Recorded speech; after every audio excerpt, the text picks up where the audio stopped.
Hello viewers, নমস্কার। তো আপনারা দেখতে পাইতেন travel with Himu my YouTube channel.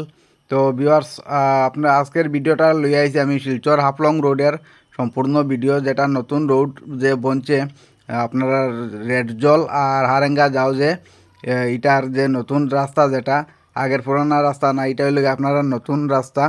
তো আজকের এই রাস্তার আমি আপডেট দিয়ার আপনারারে। তো আপনারা প্লিজ ভিডিওটা যদি আপনারা ভালো লাগে তো একটু বেশি বেশি করে শেয়ার করে দিবা, আর কীরকম লাগলো ভিডিওটা একটু লাইক কমেন্ট করিয়া জানাইয়া দিবা। তো এটা হলো গিয়ে আপনারা নতুন রাস্তা, আপনারা রেড জল আর হারেঙ্গা যাওয়ার যেটা যে রাস্তা, এটা হলো গিয়ে নতুন রাস্তা। তো এই দেখুন রাস্তাটা খুব সুন্দর বনি গেছে। তো আজকে আমি এই রোডে দিয়া ফার্স্ট টাইম গাড়ি নিয়ে আইছি।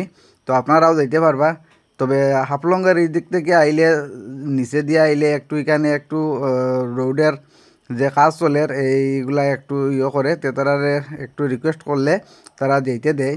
আর এখানে ওই দেখুন আপনারা আর ওই যে বান্দরখাল আর হারেঙ্গা যাওয়ার মাঝখানে যে ল্যান্ডস্লাইড হয়েছিল, এই ল্যান্ডস্লাইডগুলা এখন একদম পরিষ্কার হয়ে যায়। এই দেখুন মেশিন লাগাইয়া এইদিকে ট্রাকের মধ্যে লোড দেওয়া পর, আর এই দেখুন রাস্তা পুরা ক্লিয়ার হয়ে যার গেছে। কালকে তো এটা বহুত মানে মাটি আসলো রোডের পুরা সম্পূর্ণ রোডের উপরে। তো এটা এখন ক্লিয়ার হয়ে যার আপনারা আমি দেখাই। আর ওই দেখুন, আর যদি ভিডিওটা ভালো লাগে তো বেশি বেশি করে শেয়ার করে দিবা, আর এরকম আমি ভিডিও নিয়ে আইমু। অনেক অনেক ধন্যবাদ আপনারা সবাই রে।